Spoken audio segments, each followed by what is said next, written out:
Assalamualaikum warahmatullahi wabarakatuh dan selamat sejahtera. Okay, hari ni kita sambung lagi kita punya bab 5 tidak habis lagi, iaitu ikatan kimia. Alright, so sebelum ini kita dah cover tentang 3 jenis ikatan, iaitu ikatan hidrogen, ikatan anion dulu, ikatan anion, ikatan kovalent, dan yang ketiga ikatan hidrogen yang kita dah cover Okey, ikatan hidrogen. So, hari ni anak-anak, kita nak sambung dengan ikatan datif. Ikatan datif. So, what is ikatan datif? So, awak tengok maksud ni ikatan datif tu apa. Dia kata, ikatan datif ni, adalah ikatan di mana ikatan koordinat. Nama dia sama, ikatan datif ataupun ikatan koordinat. So, ikatan datif tu ikatan koordinat lah. Ia sejenis ikatan covalent. So, it means that bawah ikatan covalent, kita dah belajar covalent tu apa. So, covalent tu apa? Dia antara bukan logam dengan bukan logam lah. Dia antara atom bukan logam. Antara atom bukan logam dengan atom bukan logam lah. Di mana pasangan elektron yang dikongsikan berasal daripada satu atom saja. Bila maksud cikgu, okay, so elektron kat sini selain kita akan berkaitkan dengan elektron valence je lah. Alright, so yang dikongsi berasal daripada satu atom saja. So it means that of course, kalian pembentukan ikatan, kenapa satu atom atau satu molekul tidak terbentuk? Dia untuk mencapai kestabilan diri dia tu dah. Okay, mencapai susunan elektron yang stabil sama ada oktet ataupun triplet. So, selalunya kalau ikatan kovalent, ingat ikatan kovalent adalah pasal kongsi elektron kan? Kongsi elektron valence juga. So, sekarang ni kalau kongsi elektron valence dengan kovalent kita belajar, contohnya dua atom tu nak melekat ataupun dua atom tu nak mencapai susunan elektron oktet atau duplet, dia mesti kedua-dua tu menyumbang, betul tak? Kau semua banyak ni, aku semua banyak ni. So kita jadi 8, so kita jadi 2 lah macam tu. So kita jadi oktet, so kita jadi duplet. Tapi kalau ikatan datif ni, antara dua atom tu, seorang tu je yang menyumbang, seorang lagi tu menerima je, seorang lagi tak bagi apa-apa, seorang tu saja yang bagi. Faham tak? Itulah ikatan datif. Okay, sambung. Alright, pembentukan ikatan datif dalam ion hidroksonium. Ion hidroksonium pula benda cikgu kan. Okay, so ion hidroksonium ni anak-anak, okay, dia punya formula H3O+. H3O+. Ni ion tau, ion. Ingat ni ion. So, ion hidroksonium selalunya lah, ni contoh macam mana ion hidroksonium tu terbentuk kan. Ni nak bagi awak kan, kata tiba pula benda ion hidroksonium ni. Dia contohnya macam ni tau, macam kita nak membentuk, kita nak menghasilkan asid lah. Maksudnya kita nak hasilkan asid dia macam mana lah. Kadang-kadang kalau dekat dalam makmal kan, dia dalam bentuk, kadang-kadang dalam bentuk maksudnya macam bentuk hablo tau, dalam bentuk pepejal. Ada dalam bentuk pepejal, ada yang dalam bentuk cecair yang pekat macam tu kan. So asid ni, okay, kalau dah dia bentuk hablo, okay, dia tak jadi lagi asid tau. Dia akan HCl lah, contoh cikgu ambil HCl lah, HCl awak tahu asid hidroklorik kan. Dia awal-awalnya kalau dah bentuk hablo lah, maksudnya hablo ni masuk pejal. Kalau dia tidak ada air, dia tidak menunjukkan sifat asid dia tau. So, kalau dia nak tunjuk sifat asid dia perlukan air untuk menunjukkan sifat asid dia. So, sebelum dia kena air, sebelum dia mengion dalam air, kita panggil dia sebagai hidrogen fluorida tau. HCl, hidrogen fluorida. So, bila korang masukkan di dalam air, kau campurkan di dalam air, dia akan menghasilkan ion yang berjalan-jalan dalam cecair atau dalam cecair tu lah. So, ion tu ada dua yang dibentuk. Satu H3O+, satu lagi HCl-. So, H3O+ ni lah ion hidroksonium. Dan ini korang pun tahu nama dia, tak tahu lah kalau korang ingat tak, ion fluorida. So anak-anak, dia macam ni. Air ni tadi, dia akan membentuk satu ikatan dengan hidrogen daripada hidrogen fluorida. So, air ni yang mengionkan hidrogen fluorida. Hidrogen fluorida ni dia akan pecah kepada H+ dengan Cl- bila adanya air. So, air ni akan membentuk ikatan dengan ion hidrogen daripada hidrogen fluorida. Dan pembentukan ikatan tu terbentuklah ion hidroksonium. So inilah yang kita nak study dalam ion hidroksonium tu apa benda kat sini. Okey, so yang pertama dia kata apa? Okey, awak ingat lagi tak yang ni? Ni yang benda ni, ni adalah struktur Lewis. Iaitu struktur yang menunjukkan hanya macam mana pembentukan dia melalui elektron valence sahaja. Kan? So dia kata atom oksigen mencapai susunan elektron oktet dengan atom hidrogen mencapai susunan duplet yang stabil dalam molekul air. Okey, so dalam molekul air korang dah tahu hari tu kita dah buat dah. Macam mana air kan? Air ni molekul covalent kan? So, macam mana dia terbentuk? So macam ni. Lukisan ni letak H kat sini dengan H kat sini. Cikgu kalau saya nak letak H kat sini ke boleh tak satu? Kalau H satu lagi saya nak buat susunan O, H macam ni boleh tak? Boleh. Kalau saya nak buat O macam ni, H macam ni, boleh. Kalau nak buat O, H macam ni, H macam ni, sama je boleh. Okay, so ini adalah molekul air. So molekul air tadi, dia akan membentuk ikatan. Dia akan ala-ala macam menyerang, bukan menyerang. Dia akan melekatlah dengan ion hidrogen. So ion hidrogen ni akan melekat dengan air. Akan membentuk ikatan air. So awak tengok ion hidrogen. Ion hidrogen ni dia ada tak elektron? Dia ada tak elektron? Dia tak ada elektron tau. Sebab awak kena tahu hidrogen dia punya nombor proton ialah 1. Kalaulah dia dah, ini atom hidrogen. Ni atom hidrogen. Kalau dia ion, it means that dia dah jadi H+. H+, awak dah tambah H+, dia derma satu ion. Betul tak? Bila dah derma satu elektron. So bila dia derma satu elektron, dia punya elektron adalah kosong. Tak ada elektron. Dia memang tak ada. So that's why lah dia boleh membentuk ikatan datif dengan air. Awak tengok kat sini So ion hidrogen tadi yang daripada hidrogen fluorida, dia akan pergi kepada salah satu dia akan membentuk ikatan lah dengan molekul air pada mana? Pada elektron valence yang 2 ni.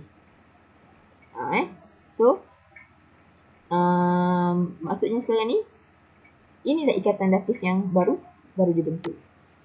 Faham tak? Yang ni daripada HCl tadi. Ini contohlah kalau HCl kan. So awak tengok kat sini. Yang awak tengok kat sini. Tengok pada O. Sekarang ni ikatan datif antara O dengan H kat sini. So awak tengok pada O. Oksigen. Oksigen ni masih lagi 8 susunan elektron. Dia adalah stabil, iaitu oktet. Hidrogen pula bila dia melekat dengan O melalui 2 elektron valence ini, dia juga dah mencapai susunan elektron yang stabil, iaitu duplet. Padahal dia tadi tak ada elektron. Sekarang ni bila ikatan datif kita bentuk, dia dah jadi susunan elektron duplet yang stabil. So that is why itulah ceritanya. So apabila hidroksonium ion, cara penulisan ataupun cara tata tertib, tertib tulis ni, dia mesti ada bracket dan juga chest kat luar. Sebab ni ion kan, ingat ion mesti kena ada bracket dan chest dia. Faham? Macam itulah pembentukan ikatan datif. Okey, di mana ion hidrogen tadi tak bagi apa-apa pun, dia tiba-tiba melekat je.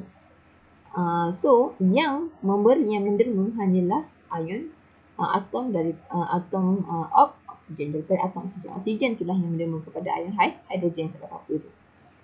Faham tak? Itulah maksud dia ikatan datif. Okey. So ikatan datif ni yang pada peringkat awak kena ingatlah ion hidroksonium. Ini pada peringkat awak sebab memang ada dalam buku teks. So ini antara salah satu ikatan datif yang awak belajar. Okey. Ni tengok ni ini kata apa? Okey, ion hidrogen. Okey. Yang ni elektron valence dengan ion hidrogen ni akan membentuk ikatan lah. Alright. So awak tengok kat sini pula ikatan kovalent tunggal, ikatan kovalent koordinasi. Alright. So awak tengok kat sini apa yang kita boleh katakan. Apabila ion dia bawa keluar ion hidroksonium. Okey. So ion hidroksonium tadi ada macam mana kita nak bincang ikatan apa yang ada dekat ion hidroksonium ni kan. So, awak tengok kat sini. Yang ni adalah ikatan di mana ikatan hidrosonium yang terbentuklah selepas air tu membentuk ikatan datif dengan hidrogen. Tetapi awak kena ingat balik. Okay. Yang ni asal air. Yang ni asal air tadi. Okay. Daripada air. So air tadi antara O dengan H, ikatan yang terbentuk adalah ikatan kovalent tu tunggal. Awak tahu tunggal tu apa kita dah study. Okay. Antara O dengan H ni juga adalah ikatan kovalent tunggal. Okay. Tetapi antara O kat sini dengan H yang baru datang ni, okay, yang ambil contohnya daripada HCl tadi lah, daripada sini lah warnanya tu. Okay. Ini nama dia ikatan kovalent koordinasi ataupun ikatan kovalent datif lah. Inilah ikatan datif dia. Boleh faham ni kovalent sama ada tunggal ke ganda 2 ganda 3, tapi so kalau air tunggal lah. So tapi O dengan H yang baru datang tadi tu dia adalah ikatan datif. So macam biasa you have to do the bracket and also the charge outside. Itulah penerangannya. Okay, untuk datif ya. So now jom kita tengok dekat sini. Dia kata contohnya lah, bincangkan pembentukan ikatan datif dalam ion amonium NH4+. Okey. Awak tengok kat sini ya. Alright. Pembentukan ikatan datif dalam ion amonium. Okey, macam mana ion amonium ni terbentuk, cikgu? Okey. Ion amonium terbentuk boleh kita katakan apabila macam ni macam mana ion amonium terbentuk kan? Alright. Dekat sini dia bagi contoh. Gas hidrogen klorida dan gas amonia bercampur. Wasap putih amonium klorida NH4Cl terbentuk seperti dalam gambar foto 5.1. Okey. Kalau korang nak tahu amonium klorida, contoh ni contoh salah satu garam Amonium klorida ni cara bentuk dia adalah antara amonia dengan hidrogen klorida HCl. Awak bertemu bukan dia dua ni je. Maksudnya dia dua ni kena pekat lah. Selalunya pekat lah. Awak yang ni amonia, yang ni asid klorid ataupun hidrogen klorida lah. Okay. Awak buka je dia punya penutup. Awak dekatkan, dia akan membentuk macam wasap warna putih tau. Wasap warna putih yang terbentuk ni adalah amonium klorida. NH3 plus HCl, dia akan hasilkan NH4Cl. So sekarang ni NH4Cl ni adalah gabungan antara NH4 plus dengan Cl minus kan. Yang ni adalah gabungan NH4 plus dengan Cl minus kan. Ion amonium. So kita nak bincang macam mana ion amonium terbentuk. Okay, now jom kita tengok. Alright. Yang ni adalah okay.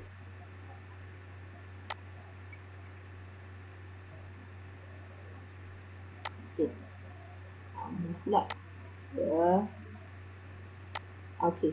Awak tengok kat sini Ini ialah amonia. Okay. Ini adalah amonia. NH3. Awak tahu amonia struktur Lewis dia macam ni lah yang kalau kita lukiskan. Okay. So, ion hidrogen. Ion hydrogen. Datang mana ion hydrogen ni cikgu? Okay. Ion hydrogen ni kita back balik.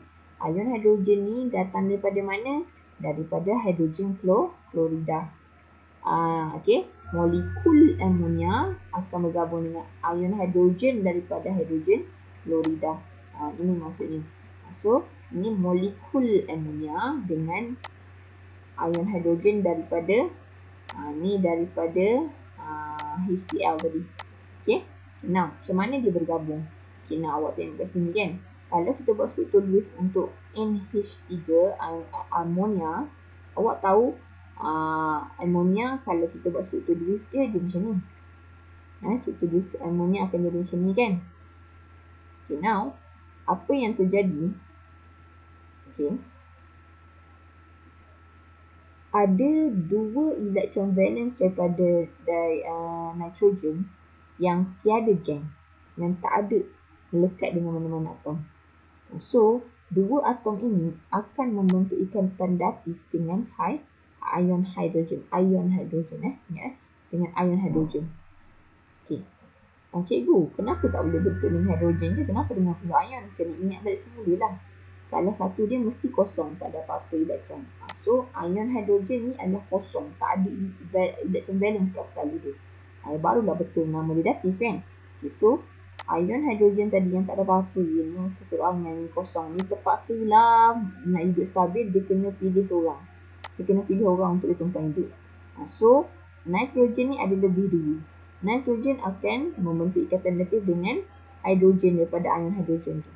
So, boleh tak bentuk? Boleh. So, bila bentuk, awak tengok semula, nitrogen masih sama.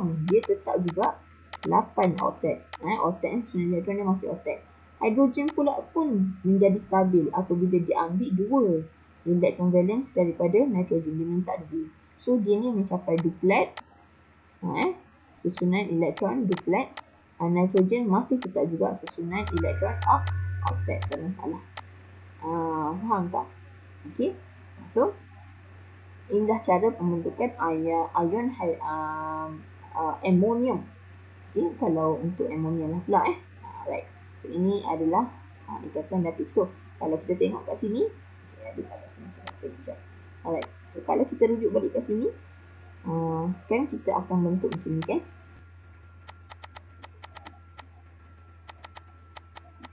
Kan, ni ion amonium. Okay. So, kita tengok apakah jenis ikatan yang ada dekat situ. Alright, kalau kita tengokkan semula. Ini semua ni. Ini adalah ikatan kovalent tunggal. Betul tak? Ini adalah ikatan kovalent tunggal. Tapi ini antara N nitrogen dengan H yang ini, inilah ikatan kovalent koordinat. Ini koordinasinya je ni. Ataupun kita panggil ikatan kovalent datif. Nampak Alright, itulah maksudnya. So, saya nak awak buat untuk uji kendiri ni, awak buat nombor 3 saja. Saya nak uji kendiri 55, awak buat nombor 3 je. Boleh? So, itulah dia ikatan datif. Ikatan datif maksudnya, yang ni, kalau nak ikutlah. Kalau nak ikutkan dia macam ni lah. Yang ni, penderma. Ni peminta Afrika. Maksudnya dia kosong, tak ada apa-apa. Jadi elektron. Ini memang tak suka orang ni. Right. So itu adalah ikatan datif. Okey, jom kita tengok seterusnya pula. Ikatan logam. Okey, ikatan logam ni macam mana pula? Alright, ikatan logam ni anak-anak, dia ikatan logam sama logam kan. Mesti dia dalam logam. Logam tu apa cikgu? Takkan kita tahu logam. Besi, aluminium. Logam lah. Zinc, itu logam. Okey. So, cuba kita tengok pada logam. Kita tahu lah Kita tengok pada logam. Kalau kita tahu logam. Okey. Logam. Yang awak tahu logam kan? Logam boleh mengalirkan arus elektrik. Betul tak? Maksudnya macam ni. Kalau macam awak tahu suis tu bocor lah. Ada suis yang bocor ke. Ada elektrik yang bocor. Nak tutup suis tu lah kan. Saya rasa sepengetahuan awak lah, awak tidak akan gunakan besi dan sebagainya. Logam lah, apa logam. Awak akan pilih kayu dan kayu ke apa benda-benda penempat lah. Sebab apa awak faham logam boleh mengalirkan arus elektrik. Kan? Ini pengetahuan semula jadi ada. Tapi kalau tak datang sekolah, tak belajar, memang kau guna logam lah dengan kau sekali lah. Kerah kat situ kan. So, kenapa logam ni dia boleh alirkan arus elektrik? Kita nak belajar kenapa logam tu boleh apa benda yang terjadi kat dalam logam tu sampai elektrik boleh teralir. Macam tu Kita nak faham yang itu. So, dalam logam anak-anak, dia ada ikatan logam pula. Dalam logam ni, kita cakap pasal logam je. Bukannya antara logam ke logam itu ion. Cerita lain. Ni memang dalam logam tu, dalam sebatang besi tu, kita cakap dalam besi tu. Dalam besi tu memang ada ferrum je. Kalau kau pegang besi aluminium dalam ni antara aluminium je. Kalau kau cakap pasal zinc, dalam kau tengah pegang yang zinc yang dalam tu semua zinc je. Tak ada campur dengan apa-apa. Ni pasal logam. Okay. So, dia macam ni. Atau logam ni, kebanyakan logam lah boleh dikatakan kebanyakan logam dan suhu bilik memang dia wujud dalam keadaan berpejal. Kan? So, kalau dalam keadaan berpejal anak, of course, dalam keadaan berpejal, dia tersusun dengan padat dan teratur, padat dan rapat. Kalau berpejal, padat, rapat, teratur. So, kalau korang nak tahu, dia ni contohnya ni logam ferrum besi. Ni logam ferrum ni. Ferrum belaka ni kan. So, anak-anak, dia dalam logam ni electron valence dalam setiap atom. Electron valence setiap atom tu, dia awak tahu kan sifat elektron, dia memang tak duduk diam. Dia bergetar je, dia bergerak je kat kepala dia. Dia macam budak yang hyperaktif. Tak boleh nak buat aku tak duduk diam macam tu. So, anak-anak, electron valence dalam logam ni, dia ni mudah dinyah setempat. Kau tengok. Nyah setempat walaupun dalam keadaan berpejal. Okey, nyah setempat walaupun dalam keadaan berpejal. Itu cikgu ingatkan berpejal tak boleh bergerak. Memang berpejal tak bergerak, tapi electron valence tu yang bergerak. Faham tak? Electron valence tu yang terdapat dalam. Kita tak nampak benda tu. Tapi itu berlaku kat dalam besi yang terpegang contoh. Besi lah kalau contoh besi. Okey, so apakah itu dinyah setempat kan? Maknanya apa dia kan? Jom kita tengok kat sini. Apakah itu nyah setempat? Okey, ada zikir dekat situ Okey, besar orang sikit. Dia kata apa? Nyah setempat masa elektron yang bebas bergerak dan tak dimiliki oleh mana-mana atom atau ion. Lautan elektron terbentuk apabila tumpang tindih overlap pertalian valence yang atas atom logam mengakibatkan elektron dapat dinyah setempatkan. Okey, dia macam ni. Bila dah dekat rapat-rapat ni, elektron valence tu kan, dia mudah meloncat-loncat ke tempat lain. Faham tak? Dan aku kat sini, aku kat sana, nak pergi sini, aku nak pergi sana. Faham tak? Okay, so dia ni akan mengakibatkan ada overlap. Overlap ni maksudnya petala valence tu dia macam tertindih oleh kerana elektron yang aktif tadi, yang terkeluar tadi, yang meloncat-loncat. Nyah tempat ni maksudnya pergi sana, pergi sini, perjalanan sana, pergi sini. Dia bebas bergerak. Okay, so korang kena ingat satu benda. Elektron valence, kalau dia belah, kalau dia melompat ke tempat lain, petala valence paling luar tu akan maksudnya kosong lah. Tak ada lah kan. Ingat, kalau kurang elektron, maksudnya satu atom tu akan bercas positif. Sebab satu cas negatif keluar, dia akan lebih positif daripada negatif. Faham tak? Dia akan lebih positif daripada negatif. Okay, apa benda yang cikgu carut ni? Okay, contohnya lah, kita ambil natrium. You know natrium is logam kan, natrium kan. Susunan natrium ialah 2, 8, 1. Ini contoh lah. So, inilah valence dia kan.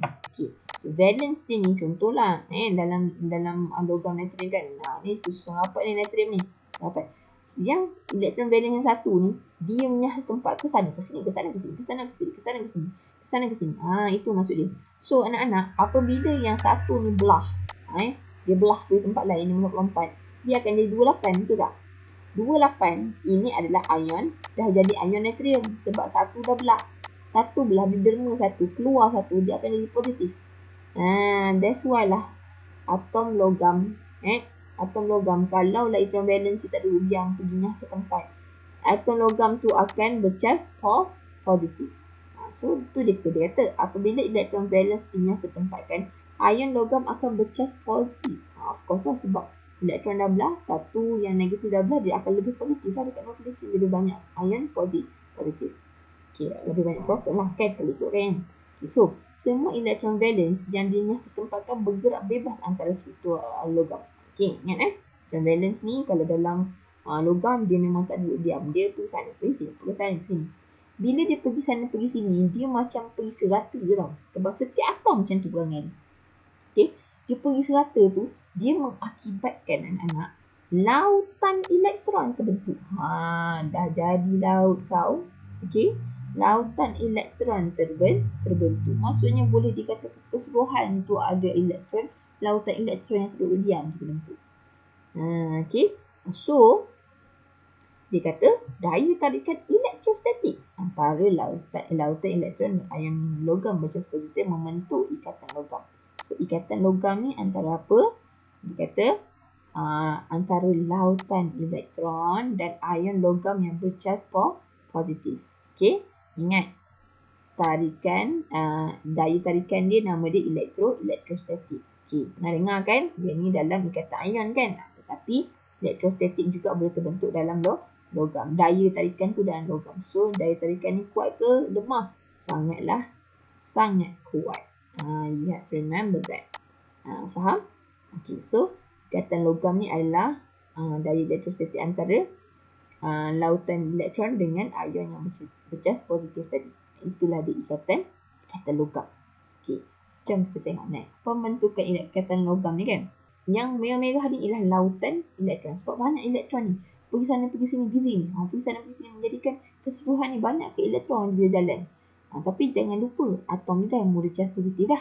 Sebab elektron valence dia belah. Kan? Atau atom tu dia charge positif. So sekarang ni anak-anak, mengapa dia boleh kondaksikan elektrik? Okay? Sebab apa tahu? Apabila elektrik bekal, contohnya, maksudnya macam kalau awak macam tadi lah, macam kata Swiss watch kan, ada plug apa ni, ada apa orang kata benda tu, kebocoran elektrik.